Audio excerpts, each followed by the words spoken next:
present this recommended budget for fiscal year 2021 of $439.5 million in the operating budget, $57.4 million in water, sewer, and stormwater enterprise funds, and $4.7 million in community preservation funds.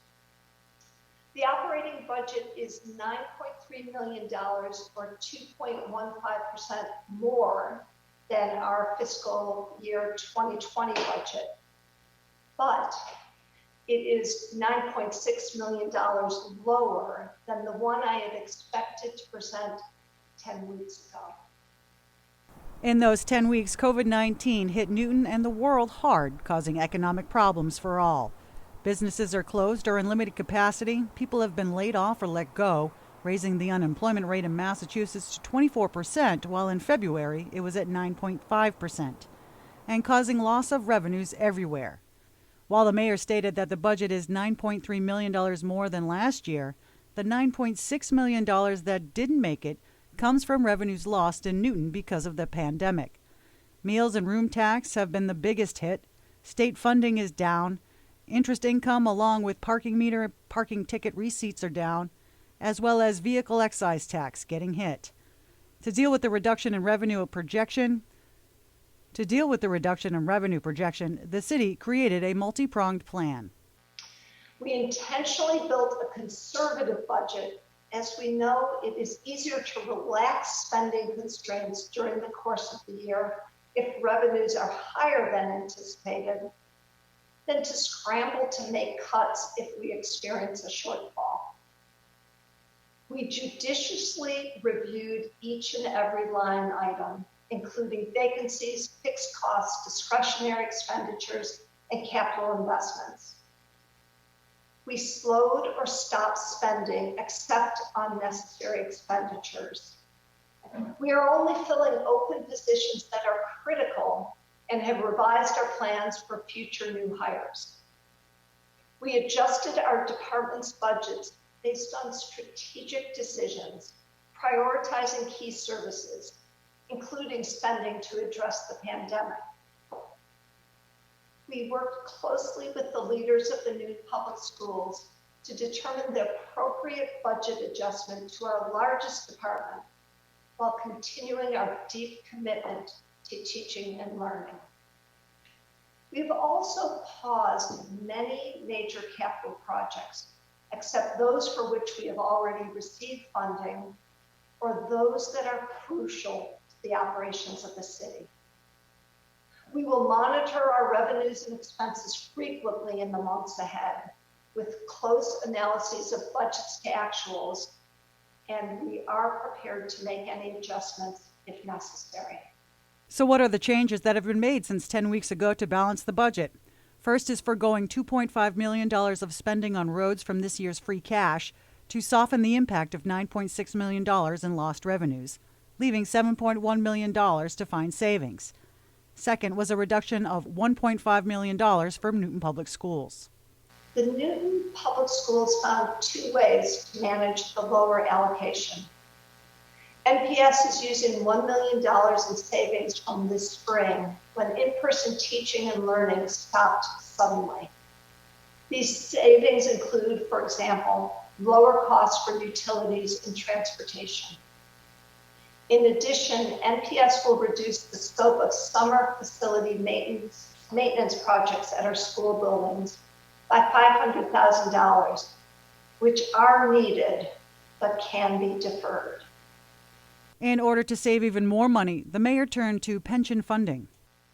We have promised our employees that when they retire, they will have pensions and health insurance.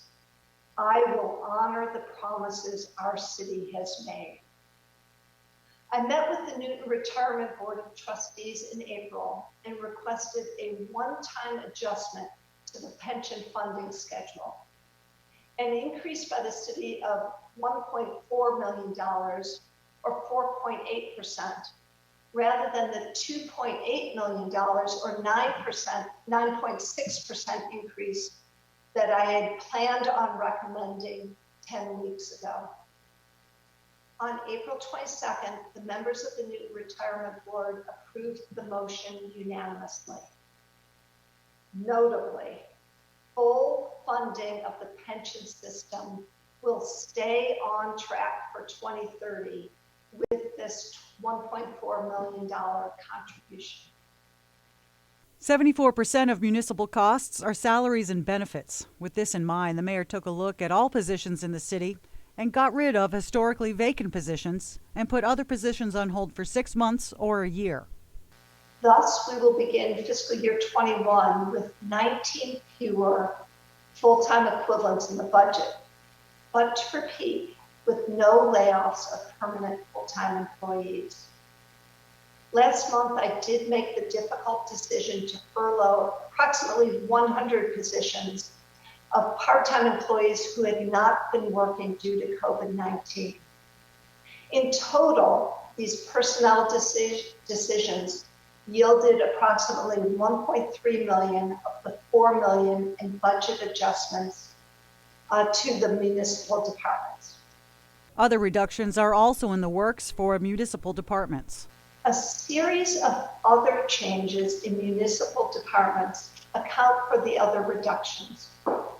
For example, we trimmed the use of consultants and new computer purchases. We tightened up on overtime opportunities. We deferred buying vehicles and equipment. We suspended Sunday hours at the library. We delayed investments in playground equipment. We postponed some work on fields.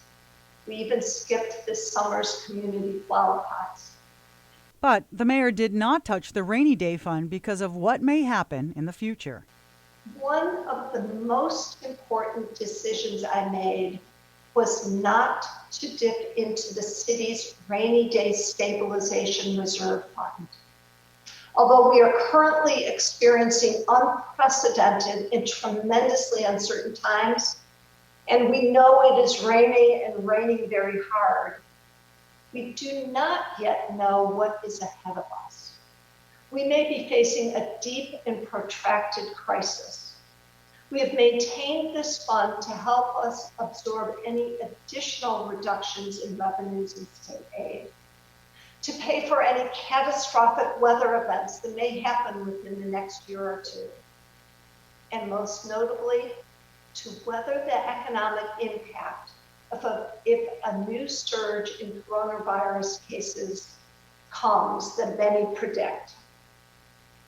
Instead, we chose to address the current revenue decreases in the fiscal year 21 budget.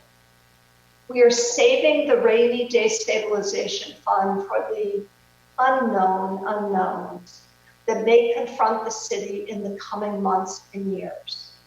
Mayor Fuller's highest priorities are to protect Newton's core municipal and educational services, assist vulnerable residents and businesses, and safeguard the health and safety of city employees. So currently, unfunded projects are delayed or put on hold.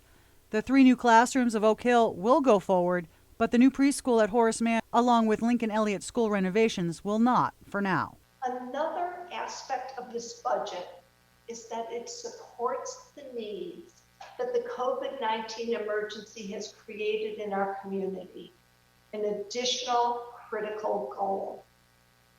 The city has a comprehensive approach to address public health, to assist residents with food support, to support small businesses impacted by the shuttering of the economy, and to help vulnerable residents with temporary rental and mortgage assistance.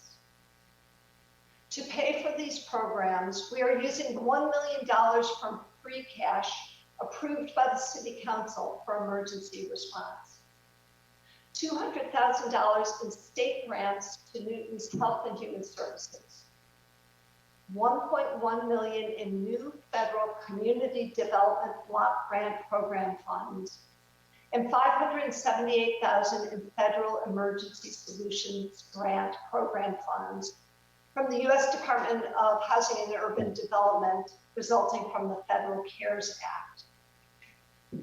We expect and hope that $500,000 of the new CDBG funding will supplement the Community Preservation Committee's recommended allocation of $2 million in CPA funding for an emergency housing assistance program for rental and mortgage assistance.